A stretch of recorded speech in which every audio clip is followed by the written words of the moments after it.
Hello बच्चों, नमस्कार। स्वागत है आपका हमारा यूट्यूब चैनल सवर्स एकेडमी पर। तो जैसे कि आप सभी पता है, इससे पहले 2 वीडियो हम और बना चुके हैं और केमिस्ट्री का फर्स्ट चैप्टर हम आपको पढ़ा रहे हैं और फर्स्ट चैप्टर के कुछ पॉइंट हमने क्लियर कर लिए हैं। तो मैं आपको एक बहुत ही फास्ट तरीके से कौन कौन से टॉपिक हमने क्लियर कर लिए हैं उनको एक बार रिवाइज कराने की कोशिश करता हूँ। ठीक है, जैसे फर्स्ट था हमारे पास रासायनिक अभिक्रियाएं एवं समीकरण। ये चैप्टर का नाम है। अभिक्रियाएं क्या होती हैं, अभिक्रियाओं के कितने प्रकार होते हैं, ये हमने कर लिया था। उसके बाद अभिक्रियाएं 2 प्रकार की होती हैं, नाभिकीय अभिक्रियाएं और रासायनिक अभिक्रियाएं। इनमें क्या क्या मैटर होता है आपको ये भी बताया था। उसके बाद आए थे हमने रासायनिक अभिक्रिया के प्रकार।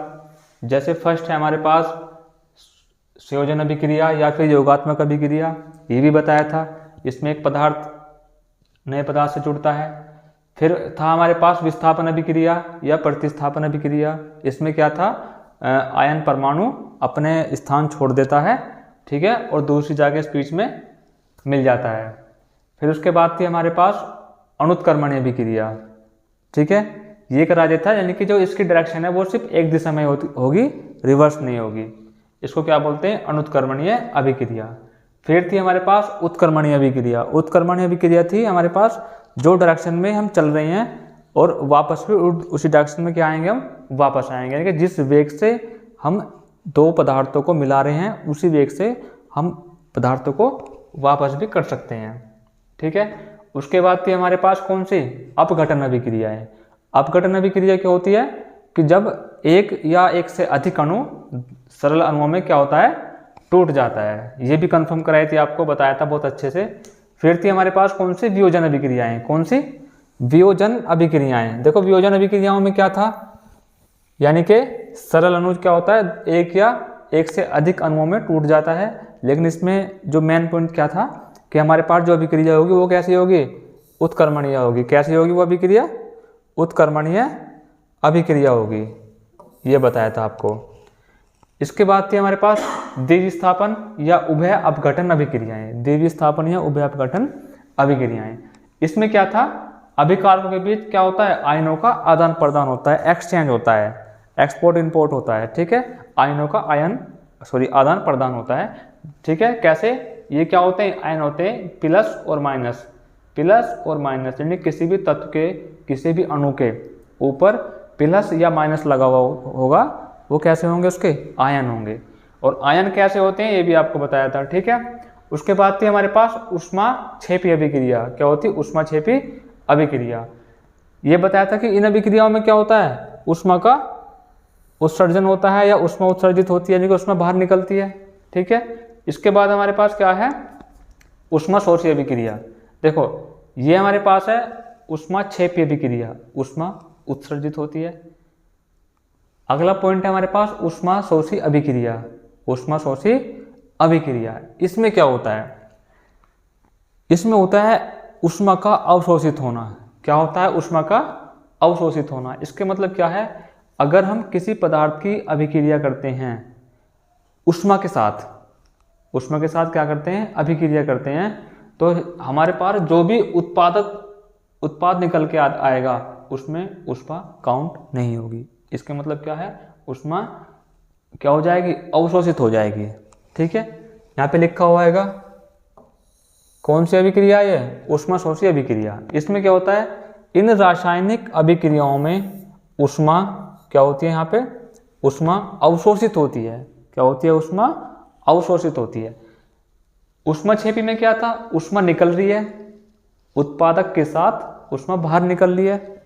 और ऊष्माशोषी में क्या है कि अभिकारक के साथ ऊष्मा क्या करेगी, क्रिया करेगी, और जब उत्पाद बनेगा तो उससे ऊष्मा क्या निकल जाएगी, अवशोषित हो जाएगी, यानी कि ऊष्मा अवशोषित होती है।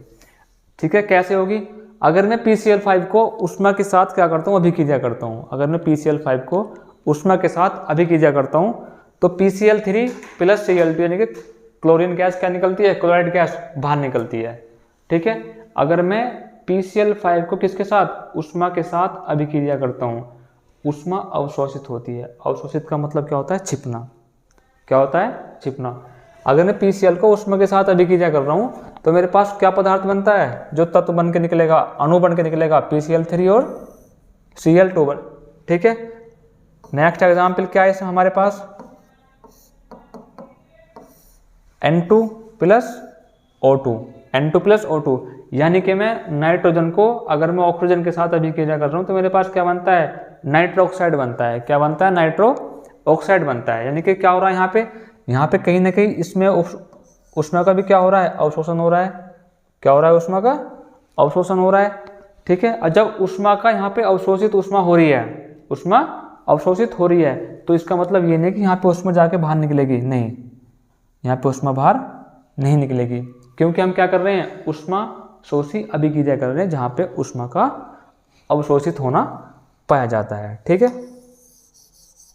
क्लियर है बच्चों के यहाँ पे। आगे चलते हैं, आगे क्या है, आगे क्या है हमारे पास, ऑक्सीकरण अपचयन अभिक्रिया, सॉरी उपचयन, ऑक्सीकरण व उपचयन अभिक्रिया। देखो ये अभिक्रियाएं कैसे होती हैं। इन अभिक्रियाओं में पदार्थों में ऑक्सीजन जुड़ता है, यानी कि हमारे पास जो भी अभिक्रियाएं होंगी, जो भी हमारे पास अभिकारक के रूप में अभिक्रियाएं होंगी, ठीक, उसमें क्या होगा, ऑक्सीजन का जुड़ना पाया जाता है। किसका पाया जाता है, ऑक्सीजन का जुड़ना पाया जाता है। ठीक है, जैसे मैं कहूँ मेरे पास क्या है, ये हाइड्रोजन गैस है, मेरे पास क्या है, हाइड्रोजन गैस है। अगर मैं हाइड्रोजन गैस को किसके साथ जोड़ता हूँ, ऑक्सीजन के साथ जोड़ता हूँ, किसके साथ, ऑक्सीजन के साथ जोड़ता हूँ। ठीक है, तो मेरे पास क्या निकल के आता है, जल निकल के आता है। अगर मैं हाइड्रोजन गैस को ऑक्सीजन के साथ जोड़ता हूँ या फिर हाइड्रोजन को ऑक्सीजन के साथ अभिक्रिया करता हूँ, तो अभिक्रिया करने के बाद जो उत्पादक बन के आएगा, उत्पाद बन के आएगा, उसको क्या बोलते हैं, मैं जल बोलते हैं। क्या बोलते हैं उसको, जल बोलते हैं। अब देखो होता क्या है, इन पदार्थों में क्या जुड़ता है, ऑक्सीजन जुड़ता है। इन पदार्थों में क्या जुड़ रहा है, यहाँ पे ऑक्सीजन जुड़ रहा है। ठीक है, जैसे दूसरा एग्जाम्पल मेरे पास क्या है, अगर मैं किसको, कॉपर को ऑक्सीजन के साथ अभिक्रिया करता हूं, कॉपर को ऑक्सीजन के साथ क्या करता हूं, मैं अभिक्रिया करता हूं, तो मेरे पास कॉपर ऑक्साइड बनता है। क्या बनता है, कॉपर ऑक्साइड बनता है। क्या नाम है इसका,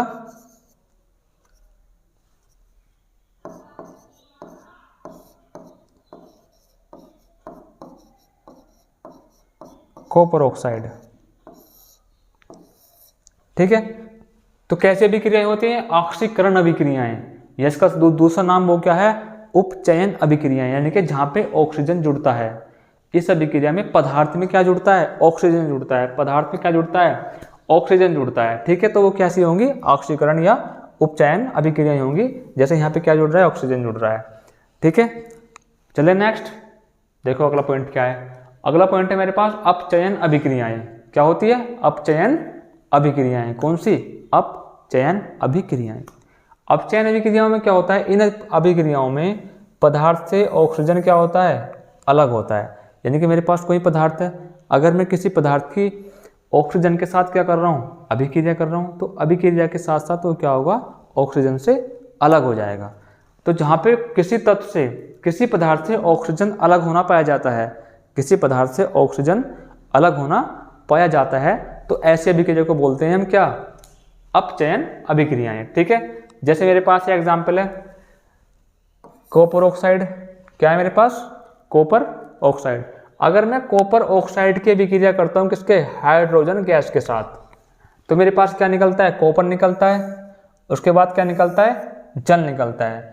यानी कि कॉपर के साथ क्या निकलेगा, जल निकलेगा। इसके मतलब ये जो कॉपर है ना, ये वाला कॉपर है, ये वाला जो कॉपर है, जो ये वाला कॉपर है, इससे क्या हो जाएगा, इस वाले कॉपर से जो ऑक्सीजन है ये कहाँ निकल जाएगा, बाहर निकल जाएगा। कॉपर से ऑक्सीजन अलग हो जाएगा, और जब कॉपर से ऑक्सीजन अलग हो जाएगा तो किसके साथ जुड़ जाएगा जाके, वो H2 यानी कि हाइड्रोजन के साथ अपना स्थान बना लेगा। और जब ऑक्सीजन हाइड्रोजन के साथ मिलता है तो क्या बनाता है, जल। क्या बनाता है, जल बनाता है। ठीक है, जैसे मैं कहूँ ये मेरे पास क्या, जिंक ऑक्साइड है।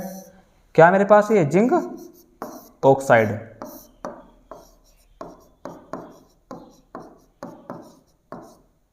क्या मेरे पास जिंक ऑक्साइड है। अगर मैं जिंक ऑक्साइड की अभिक्रिया कार्बन के साथ कराता हूँ, किसके साथ? कार्बन के साथ कराता हूँ, तो मेरे पास जो उत्पादक या उत्पाद बन के निकलेगा वो जिंक प्लस कार्बन ऑक्साइड निकलता है, जिंक प्लस कार्बन ऑक्साइड निकलता है। ठीक है, मेरे पास क्या है? जिंक है। क्या है मेरे पास? जिंक है। तो मैं जिंक की अभिक्रिया किसके साथ कर रहा हूं? मैं कार्बन के साथ कर रहा हूं, तो क्या निकल रहा है मेरे पास? जिंक। क्या निकल रहा है? जिंक बाहर निकल रहा है, और जिंक के साथ साथ ये क्या बन रहा है? कार्बन डाइऑक्साइड बनता है। ठीक है, क्या बनता है? कार्बन ऑक्साइड बनता है। कार्बन डाइऑक्साइड नहीं, कार्बन ऑक्साइड बनता है। ठीक है, तो इसमें हुआ क्या देखो, पहले ऑक्सीजन किसके साथ था? जिंक के साथ। अब जिंक के साथ ऑक्सीजन क्या हो गया? अलग हो गया ये वाला, क्योंकि अभिक्रिया कौन सी कर रहे हैं हम? अपचयन अभिक्रियाएं। जैसे ये अलग हुआ है, किससे? जिंक से। जिंक से लगने के बाद किसके बाद स्थान ले लेगा? ये अपना कार्बन के साथ जाके मिल जाएगा। तो कहाँ मिलेगा? ये कार्बन के साथ जाके मिल जाएगा। ठीक है, तो अगला पॉइंट करते हैं। यहाँ पे अगला पॉइंट क्या है? देखो, ये सबसे इंपॉर्टेंट है। क्या है ये? इंपॉर्टेंट अभिक्रिया है। ठीक है, अधिकांश जो क्वेश्चन बनते हैं वो यहीं से बनते हैं, और जितना भी हम देख पाते हैं, जब हम अपने ऑफलाइन बैच पढ़ाते हैं, स्कूल में बच्चों को तैयारी कराते हैं, तो हम देखते हैं अधिकांश जो स्टूडेंट होता है वो इन अभिक्रियाओं में जाके क्या होता है? घूम जाता है। अभिक्रिया कौन सी होती है? अपचयन, उपचयन, अपचयन या ऑक्सीकरण अपचयन अभिक्रिया। कौन सी? ऑक्सीकरण अपचयन अभिक्रिया। ठीक है, यानी कि एक ही अभिक्रिया में हमको दो प्रकार के डायरेक्शन निकालनी पड़ती है, यानी कि एक ही प्रक्रिया में एक ही स्थान पर, ठीक है, हमें दो चीज़ें काउंट करनी होती हैं। जैसे अगर मैं केमिस्ट्री पढ़ा रहा हूँ तो केमिस्ट्री के यहाँ पे लिखूँ, अगर मैं एक ही केमिकल रिएक्शन बनाता हूँ, एक ही केमिकल रिएक्शन बनाता हूँ, तो एक ही केमिकल रिएक्शन में हमें क्या मिलते हैं कि अपचयन हो रहा है, ऑक्सीकरण का अपचयन हो रहा है, हाइड्रोजन का ऑक्सीकरण हो रहा है। ठीक है, कुछ भी मैटर हो सकता है। ठीक है, ठीक है, तो पूरा मैटर क्या होता है? एक ही केमिकल रिएक्शन में पाया जाता है।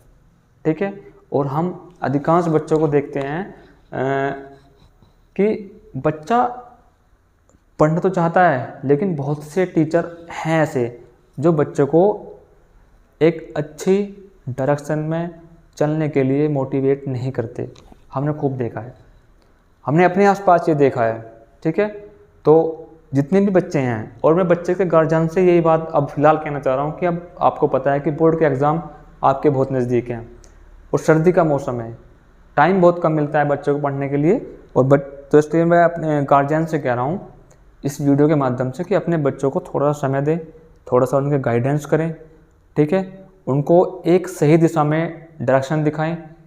ओके, तो मैं और आप गार्जियन से भी, तो देखो नेक्स्ट पॉइंट मेरे पास क्या है? उपचयन अपचयन अभिक्रिया या फिर ऑक्सीकरण अपचयन अभिक्रिया। ठीक है, देखो जहाँ पे जो बच्चा जहाँ पे पढ़ रहा है बिल्कुल सही है, कोई दिक्कत नहीं है, लेकिन उसको आप अच्छे से पढ़ने की कोशिश करें। ठीक है, चीज़ों को समझें, जो आपके पास है उसी में इनफ रहें, उसी में ही चीज़ों को क्या करते रहें? ऐड करते रहें, चीज़ों को ऐड करते रहें, क्योंकि अब इधर उधर भागने का समय नहीं है। जो आपके पास है बिल्कुल सही तरीके से सही डायरेक्शन में उसको चलता रहना चाहिए, उसको करते रहना चाहिए। ठीक है, क्योंकि बोर्ड के एग्ज़ाम बहुत ही नज़दीक है आपके। ठीक है, तो देखो ऑक्सीकरण अभिक्रिया, इसमें क्या होता है? इस प्रकार की अभिक्रिया में ऑक्सीकरण तथा अपचयन, ऑक्सीकरण तथा अपचयन दोनों एक ही साथ होते हैं, दोनों एक ही साथ होते हैं, यानी कि एक ही हमारे पास क्या होगी? केमिकल रिएक्शन होगी, और केमिकल रिएक्शन में उसी केमिकल रिएक्शन में ऑक्सीकरण भी होगा, और ऑक्सीकरण के साथ साथ क्या होगा? अपचयन भी होगा। ऑक्सीकरण के साथ साथ अपचयन भी होता है। ठीक है, एक ही केमिकल रिएक्शन में, ये बात याद रखना। ठीक है, होता क्या है? अगर मैं कॉपर ऑक्साइड को, किसको? कॉपर ऑक्साइड को, अगर मैं कॉपर ऑक्साइड की अभिक्रिया हाइड्रोजन गैस के साथ करता हूँ, कॉपर ऑक्साइड की अभिक्रिया क्या करता हूँ मैं? हाइड्रोजन गैस के साथ करता हूँ, तो मेरे पास क्या निकलता है? कॉपर निकलता है। क्या निकलता है? कॉपर। और कॉपर के साथ साथ क्या बनता है यहाँ पे, जल बनता है। क्या बनता है यहाँ पे, जल। ठीक है, तो देखो अपचयन अभिक्रिया में क्या होता है, अपचयन अभिक्रिया में ऑक्सीजन का कम होना पाया जाता है। ऑक्सीजन का कम होना पाया जाता है, इसका मतलब क्या है, ऑक्सीजन अपने स्थान से निकल जाती है। तो देखो क्या ऐसा हो रहा है, एक बार चेक कर लें। देखो ये क्या है यहाँ पे, कॉपर ऑक्साइड CuO, ये क्या है, कॉपर ऑक्साइड। जब कॉपर ऑक्साइड की अभिक्रिया में हाइड्रोजन के साथ करा रहा हूँ, ठीक है, तो यहाँ पे क्या बन रहा है, Cu, यानी कि सिर्फ कॉपर बन रहा है, और कॉपर के साथ साथ क्या हो रहा है, जल बाहर निकल रहा है। इसके मतलब क्या है, CuO, copper oxide. Copper oxide में से क्या हो रहा है, ऑक्सीजन का अपचयन हो रहा है। तो यहाँ पे क्या बन रहा है, सिर्फ और सिर्फ कॉपर बन रहा है, यानी कि ऑक्सीकरण कॉपर के साथ से हट गया। अब ऑक्सीकरण कॉपर के साथ नहीं है। इसको अभिक्रिया क्या बोलते हैं, अपचयन अभिक्रिया। पहले सारा कराया था। इस डेफिनेशन को, इस पूरी अभिक्रिया को, इस पूरे मैटर को लाने का सबसे बाद में हमारा यही एक पर्पस था कि सब बच्चे के पास छोटे छोटे टॉपिक तैयार हों, और उस छोटे टॉपिक तैयार होने के बाद हम क्या कहें, बच्चों को एक ही उसमें पूरा कन्वर्ट करा दें, एक ही अभिक्रिया में या एक ही डेफिनेशन में, एक ही पॉइंट में उनको दिखा दें कि ऐसा होता है। और अधिकांश क्वेश्चन यहीं से पूछे जाते हैं। ठीक है, कॉपर के साथ ऑक्सीजन है, ऑक्सीजन क्या हो रहा है, यहाँ पे हट रहा है कॉपर से। तो जब ऑक्सीजन कॉपर से हट रहा है तो इसको बोलते हैं क्या, हम अपचयन अभिक्रिया। क्या बोलते हैं, अपचयन अभिक्रिया, यानी कि किसी तत्व से ऑक्सीजन का अलग होना। किसी तत्व से ऑक्सीजन का अलग होना ही क्या कहलाता है, अपचयन कहलाता है। ठीक है, फिर उसके बाद क्या है, यहाँ पे दूसरा तत्व क्या है हमारे पास, हाइड्रोजन। अगर मैं हाइड्रोजन से, यहाँ पे क्या बन रहा है, क्या बन रहा है, यहाँ पे जल बन रहा है। क्या बन रहा है, जल बन रहा है। इसको क्या बोलते हैं हम, ऑक्सीकरण। और ऑक्सीकरण होता क्या है, यानी कि जहाँ पे ऑक्सीकरण का ऐड होना, मिलना, जुड़ना पाया जाता है। ठीक है, किसी तत्व के साथ ऑक्सीजन का जुड़ना पाया जाता है, तो वहाँ पे कौन सी अभिक्रिया होती है, आप कहोगे वहाँ पे ऑक्सीकरण अभिक्रिया होती है। तो बिल्कुल राइट है। अगर एक स्थान से एक अभिक्रिया है H2, जैसे उत्पाद बना वहाँ पे H2O निकल गया, तो H2 से क्या जुड़ रहा है, O जुड़ रहा है। अगर O जुड़ रहा है तो वहाँ पे क्या होता है, ऑक्सीकरण अभिक्रिया होती है। आपका O जुड़ रहा है, ठीक है जी, ये रहा H2 प्लस H2O, यहाँ पे O जुड़ रहा है। फिर उसके बाद जो सेकंड उदाहरण है हमारे पास, वो भी यही है। ये क्या है हमारे पास, जिंक ऑक्साइड। क्या है ये, जिंक ऑक्साइड। अगर मैं जिंक ऑक्साइड की अभिक्रिया करा रहा हूँ किसके साथ, कार्बन के साथ। किसके साथ, कार्बन के साथ। तो हमारे पास जो उत्पाद बनते हैं वो क्या बनते हैं, जिंक और प्लस कॉपर ऑक्साइड बनते हैं। क्या बनते हैं, जिंक और कॉपर ऑक्साइड बनते हैं। आप क्या होगा, ठीक है बनते। अब इनको अपचयन को और ऑक्सीकरण को समझा दो क्या है। ठीक है, देखो यहाँ पे क्या है, ये जिंक है, और जिंक के साथ क्या है यहाँ पे, ऑक्सीजन। अगर जिंक के साथ ऑक्सीजन जुड़ा हुआ है और उत्पाद के रूप में यहाँ पे ऑक्सीजन जिंक से अलग हो गया, ऑक्सीजन जिंक से क्या हो गया, अलग हो गया, तो यहाँ पे क्या अभिक्रिया होगी, अपचयन अभिक्रिया होगी। कौन सी अभिक्रिया होगी, अपचयन अभिक्रिया। यानी कि अगर ZnO से जिंक ऑक्साइड से क्या बन रहा है, जिंक बन रहा है, तो यहाँ पे क्या हो रहा है, ऑक्सीजन का अपचयन हो रहा है। ये क्या है यहाँ पे, कार्बन। जैसे अभिकारक के रूप में कार्बन है, और जैसे जैसे उत्पाद बनेगा तो यहाँ पे क्या बन रहा है, कार्बन ऑक्साइड बन रहा है। तो ये O किसके साथ जाके मिल रहा है, यहाँ पे कार्बन के साथ जाके मिल रहा है। ठीक है, तो जब सिंगल O के साथ यहाँ पे क्या बन रहा है, CO, यानी कि कार्बन ऑक्साइड बन रहा है, तो इस अभिक्रिया क्या कहते हैं, ऑक्सीकरण अभिक्रिया कहती हैं। क्यों, क्योंकि ऑक्सीकरण अभिक्रियाओं में कार्बन का मिलना या कार्बन का जुड़ना पाया जाता है। ठीक है, तो ये पूरा मैटर आपके पास बच्चों को समझ में आया होगा। ये पूरा मैटर है क्या, ये बहुत इंपॉर्टेंट पॉइंट है। ये अधिकांश ऐसा होता है कि ज़्यादा चांसेस यहीं से होते हैं क्वेश्चन को बनने के। ठीक है, सभी बच्चे इसको नोट करें, वीडियो को रोक कर। ठीक है, इसके बाद क्या होता है, इसके बाद क्या है कि दैनिक जीवन में जो अपचयन अभिक्रियाएं होती हैं उनका क्या प्रभाव पड़ता है हमारे दैनिक जीवन में, सभी बच्चे जानते हैं। सभी के घर वालों में घर में ऐसा अभिक्रियाएं चलती रहती हैं। बस अंतर ये है कि हमको उनके पता नहीं होता कि ऐसा है क्या। देखो फर्स्ट पॉइंट क्या है हमारे पास, संक्षारण। संक्षारण का मतलब क्या होता है, किसी धातु का अम्ल या नमी की उपस्थिति में, किसी धातु का, हमारे पास कोई भी धातु है, कोई भी धातु है, जैसे मैं कहूँ मेरे पास लोहे की छड़ है, अम्ल या नमी की उपस्थिति में उस पर धीरे धीरे गलना स्टार्ट हो जाता है या नष्ट होना स्टार्ट हो जाता है। आप देखोगे जैसे धातु की छड़ लोहा है, लोहा कहीं पे पड़ा हुआ है, उस पर क्या लगना स्टार्ट हो जाता है, जर। जब उस पर लोहा नमी के साथ अभिक्रिया करता है तो धीरे धीरे गलना या नष्ट होना स्टार्ट हो जाता है। जैसे ये क्या है हमारे पास, लोहे का जलना, लोहे का जलना, ठीक है। लोहे का जलना कैसे अभिक्रिया है, संक्षारण अभिक्रिया है। लोहे पर जंग लगना, लोहे पर जंग लगना कैसे अभिक्रिया है, संक्षारण अभिक्रिया है, ठीक है। जैसे आप देखोगे कि चांदी के ऊपर काली परत का जमना, चांदी के ऊपर काली परत का जमना। आप कहोगे किसी व्यक्ति का जिसके पसीने में मैल है, ऐसा कुछ नहीं होता, ठीक है, ऐसा कुछ नहीं होता। जब एक वायुमंडलीय नमी के रूप में या वायुमंडलीय नमी की उपस्थिति के कारण चांदी के संपर्क में आ जाएगा तो उस पर क्या लगना स्टार्ट हो जाएगा, काली परत लगना स्टार्ट हो जाएगा, ठीक है। तो इन दोनों अभिक्रिया को, ऐसी बहुत अभिक्रियाएं क्या बोलते हैं उनको, संक्षारण अभिक्रिया बोलते हैं, ओके। अब आती है हमारे पास विकृत गंधिता। अगला पॉइंट क्या है हमारे पास, विकृत गंधिता। देखो इसमें क्या होता है, जब तेल या वसा द्वारा अपचयित होता है, जब तेल या वसा वायु द्वारा अपचयित होता है, किसके द्वारा, वायु के द्वारा अपचयित होता है, तो उनका स्वाद व गंध बदल जाते हैं। क्या होते हैं, बदल जाते हैं। आप कहोगे ऐसा होगा है, कैसे होता है, अगर मैं एक चिप्स के पैकेट को फाड़ कर बाहर धूप में या वायुमंडल में रख दूं तो उनका जो टेस्ट है, स्वाद है, कुछ समय बाद क्या हो जाएगा, बदल जाएगा, ठीक है। और वो नमी के संपर्क में आ जाएंगे, जब वो नमी के संपर्क में आ जाएंगे, जो उनमें एक करारापन होता है वो धीरे धीरे क्या हो जाएगा, कम होना स्टार्ट हो जाता है, ठीक है। तेल या वसा युक्त खाद्य पदार्थों में प्रति ऑक्सीकरण मिलाए जाते हैं। क्या मिलाए जाते हैं, प्रति ऑक्सीकरण मिलाए जाते हैं, ठीक है। जैसे मैं कहूँ मेरे पास क्या है, मेरे पास क्या है, यहाँ पे चिप्स का पैकेट है। किसका पैकेट है, चिप्स के पैकेट में ऑक्सीजन निकालकर उसमें क्या डाल देते हैं हम, नाइट्रोजन डाल देते हैं।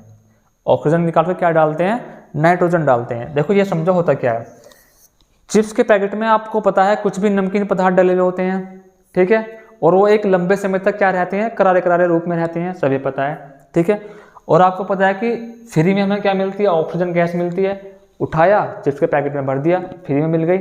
लेकिन हम क्या करते हैं, फिर भी उसके ऑक्सीजन निकाल कर क्या भरते हैं, नाइट्रोजन गैस भरते हैं। क्या भरते हैं, नाइट्रोजन गैस भरते हैं। क्यों, क्योंकि जितने भी हमारे पास खाने योग्य पदार्थ होते हैं, जितने भी खाने योग्य पदार्थ होते हैं, ठीक है, अगर मैं उनको वायु की उपस्थिति में लाता हूँ, किसकी उपस्थिति में, वायु की उपस्थिति में लाऊंगा, तो वो कुछ समय बाद उनका स्वाद बदलना स्टार्ट हो जाएगा।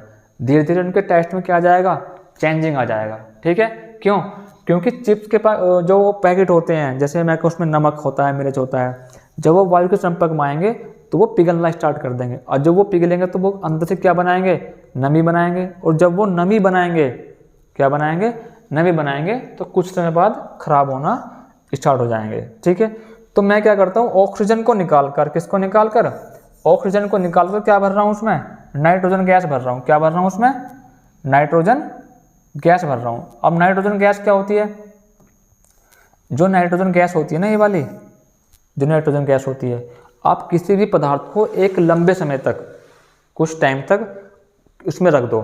जैसे मेरे पास ये नमक मिर्च वगैरह हैं, चिप्स के पैकेट वगैरह में जो भी होता है उसमें रख दो, तो वो एक लंबे समय तक नाइट्रोजन गैस को जो है उसको एक सही रखने क्या करती है, प्रयास करती है, यानी कि उसको खराब होने से बचाती है। मेरे पास कौन, नाइट्रोजन गैस। इसीलिए हम क्या करते हैं, चिप्स के पैकेट से ऑक्सीजन निकाल कर क्या भरते हैं, नाइट्रोजन गैस भरते हैं। और यहाँ से क्वेश्चन क्या है कि चिप्स के पैकेटों में कौन सी गैस भरी होती है, तो वो कौन सी है, नाइट्रोजन गैस भरी होती है, ठीक है बच्चों। तो आपके समझ में आया होगा, ठीक है। और कमेंट में से बच्चे बता सकते हैं जो जो हमारी वीडियो, हमारे परिवार से जुड़ा हुआ है, कि सर यहाँ से समझ में नहीं आया, ठीक है। तो जितने भी बच्चे इस वीडियो के माध्यम से अपनी तैयारी कर रहे हैं बोर्ड के एग्ज़ाम के लिए, तो वो वीडियो को एक बार रोक सकता है, पीछे देखे, उसकी स्पीड मंदी करे, ठीक है। क्यों, क्योंकि चीज़ें एक बार में बिल्कुल समझ में आनी चाहिए आपके में कि आप पढ़ क्या रहे हो, ठीक है।